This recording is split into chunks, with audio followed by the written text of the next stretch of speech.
What's up, whiskey lovers? Shout out to Whiskerify for the new hat. If you haven't checked out his channel, he's on Instagram TV. So basically just hit up Instagram and look up Whiskerify. Mate, thank you for the hat, much love. Now he does more bourbon style reviews while I do obviously your standard whiskey stuff, Australian, Scotch, Japanese. So mate, huge shout out. I'm learning a ton of stuff because I don't know fuck all about bourbons. But today we've got another one. So we are day, what are we? We're the 8th. So we're moving through. We're over halfway. Yesterday was pretty much halfway. Today is the Belgrove Distillery. Now this is the Rye Whisky. Now they're based in Tasmania. Hey Ghost, how you going? Come on, come on. Nope, okay. They're based in Tasmania. This one's a 46%. And for some reason, I can't find much information about this exact one that I'm tasting. There's a few of them they've got, and it looks like over time they've kind of changed around. So this is a 46%, where other ones I've found is a 43, 40s, and then there was a 52. I don't know what cask it's from. There's just no information really about it. And the booklet that I got from these guys, the White Possum, so again, shout out for White Possum for the 12 pack of this, didn't have any information about what exactly it's going to be. So this will be interesting. If you do not know about Belgrove, so I didn't know too much about them. I knew a little bit because I'd heard a few other people do some reviews and give some information about them.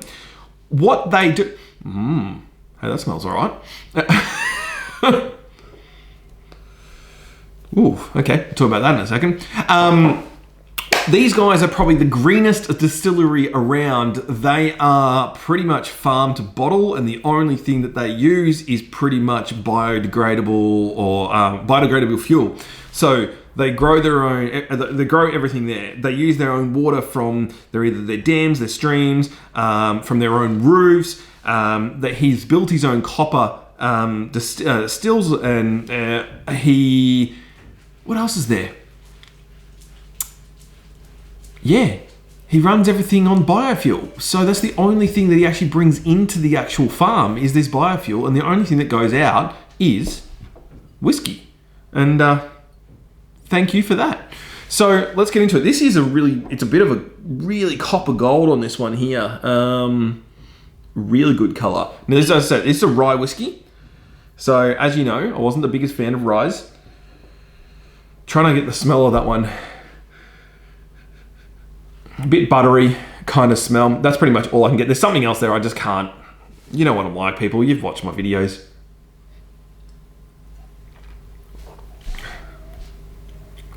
Ooh, okay. That's a very smooth.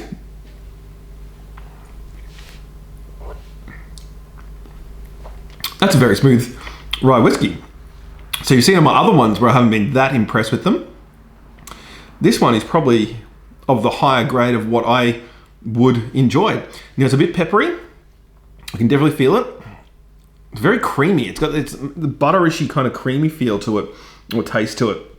But the finish it's very smooth, but it finishes pretty quickly. It doesn't linger all that long on it.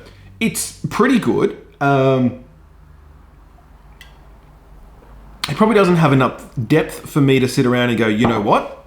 I'm going to rush out and buy a bottle for, by the way, $90 for a 250ml bottle. They used to do 500ml bottles, but I can't find them anywhere. That looks like it was a while ago. So I think the flavor is there for someone that wants to try and get from what I normally drink, and you want to try and get them into rye whiskey. I think this is probably the whiskey you would go with from the ones I've had so far. The only thing is the price point on at 250 mils for $90. It's pretty up there. I would have to giving it a score. I would have to probably give it a 6.5 to maybe a 7. And the only reason why I would give it more if it was probably a better value, because you could probably convince me to come over and drink this. Anyways, hey, I'm progressing. And this is basically the channel started, and why I've done the thing is to learn 31 days of whiskey, is to learn some different, experience some different whiskeys that maybe I would not normally do. And that's why this White Possum thing is absolutely amazing, because I can actually try some whiskeys that I probably wouldn't try. Anyways, guys, catch you tomorrow, day 9. There's only 12 in this pack, so we are going to start opening some big bottles up pretty soon, and that's what I'm excited about. We've got a heap of Whiskey Loot stuff as well, so thank you, Whiskey Loot, for doing an Australian pack for this month. And again, Whiskify, big shout out, mate, and keep smoking those briskets and playing around with some whiskey. Catch you tomorrow, guys. Enjoy.